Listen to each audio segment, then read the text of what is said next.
दक्ष की 60 कन्याओं का विवाह। दक्ष और वीरणी के वहाँ देवी शिव का अवतार। दक्ष द्वारा उनकी स्तुति तथा सती के सद्गुणों एवं चेष्टाओं से माता पिता की प्रसन्नता। ब्रह्मा जी कहते हैं, देवेश्वर, इसी समय दक्ष के इस बर्ताव को जानकर मैं भी वहां आ पहुंचा और पूर्ववत उन्हें शांत करके के लिए सांत्वना देने लगा।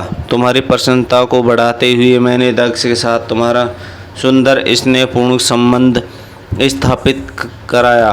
तुम मेरे पुत्र हो, मुनियों में श्रेष्ठ और संपूर्ण देवताओं के प्रिय हो, अतः बड़े प्रेम से तुम्हें आश्वस्त देकर मैं फिर अपने स्थान आ गया। तदंतर प्रजापति दक्ष ने मेरी अनुनय के अनुसार अपनी पत्नी के गर्भ से 60 सुंदर कन्याओं को जन्म दिया और आलस्य रहित हो धर्म आदि के साथ उन सबका विवाह कर दिया। मुनीश्वर, मैं उसी प्रसंग को बड़े प्रेम से कह रहा हूँ, तुम सुनो। मुने, दक्ष ने अपनी 10 कन्याएं विधि पूर्वक धर्म को ब्याह दी, 13 कन्याएं कश्यप मुनि को दे दी और 27 कन्याओं का विवाह चंद्रमा के साथ कर दिया।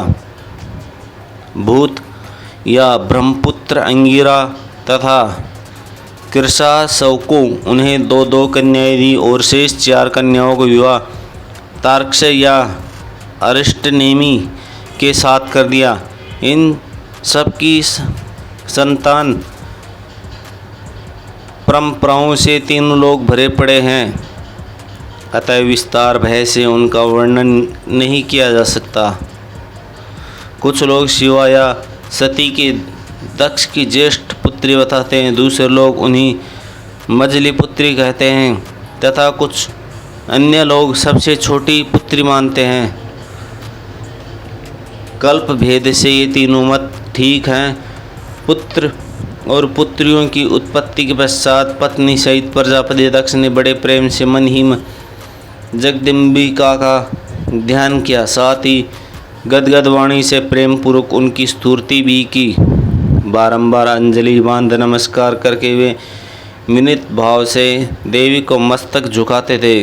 इससे देवी शिवा संतुष्ट हुई और उन्होंने अपने प्रवणी की प्रति के लिए मन ही मन यह विचार किया कि अब मैं वीरणी के गर्भ से अवतार लूँ। ऐसा विचार कर वे जगदम्बा दक्ष के हृदय में निवास करने लगी। मुनि श्रेष्ठ, उस समय दक्ष की बड़ी शोभा होने लगी। फिर उत्तम मुहूर्त देखकर दक्ष ने अपनी पत्नी के साथ प्रसन्नतापूर्वक गर्भधान किया। तब दयालु शिवा दक्ष पत्नी के चित्त में निवास करने लगी।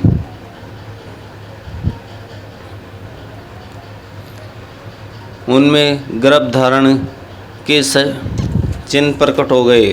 तात उस अवस्था में वीरणी की शोभा बढ़ गई और उसके चित्त में अधिक हर्ष छा गया। भगवती शिवा के निवास के प्रभाव से वीरणी मंगल रूपिणी हो गई।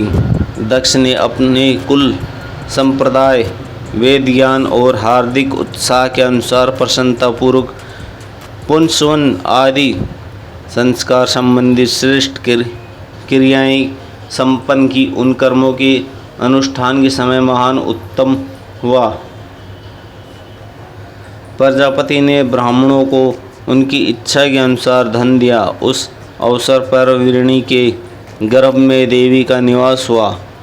जानकर श्री विष्णु आदि सब देवताओं को बड़ी प्रसन्नता हुई।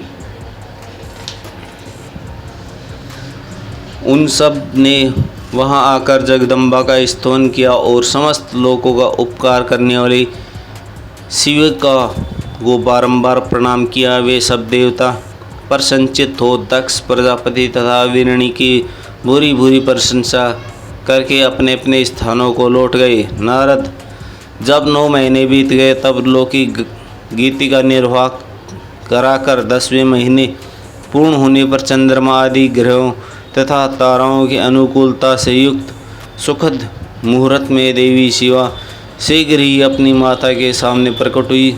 उनके अवतार लेते ही प्रजापति दक्ष बड़े प्रसन्न हुए और उन्हें महान तेज से देदीप्यमान देख उनके मन में यह विश्वास हो गया कि साक्षात वे ही शिवा देवी ही मेरी पुत्री के रूप में प्रकट हुई। उस समय आकाश से फूलों की वर्षा होने लगी और मेघ जल बरसाने लगे। मुनीश्वर सती के जन्म लेते ही संपूर्ण दिशाओं में तत्काल शांति छा गई। देवता आकाश में खड़े हो मांगलिक बाजे बजाने लगे। अग्निशालाओं की बुझी हुई अग्नियाँ सहसा प्रज्वलित हो उठी और सब कुछ परम मंगल हो गया। वीरणी की गर्भ से साक्षात जगदम्बा को प्रकट हुए देख दक्ष ने दोनों हाथ जोड़कर नमस्कार किया और बड़े भक्ति भाव से उनकी बड़ी स्तुति की। बुद्धिमान दक्ष के स्तुति करने पर जगन माता शिवा उस समय दक्ष के इस प्रकार बोली जिससे माता वीरणी न सुन सके। देवी बोली, प्रजापते, तुमने पहले पुत्र रूप में मुझे प्राप्त करने के लिए मेरी आराधना की थी। तुम्हारा वह मनोरथ आज सिद्ध हो गया। अब तुम उस तपस्या के फल को ग्रहण करो। उस समय दक्ष से ऐसा कहकर देवी ने अपनी माया के शिशु रूप धारण कर लिया और सहस्वा भाव प्रकट करती हुई वे वहीं रोने लगी।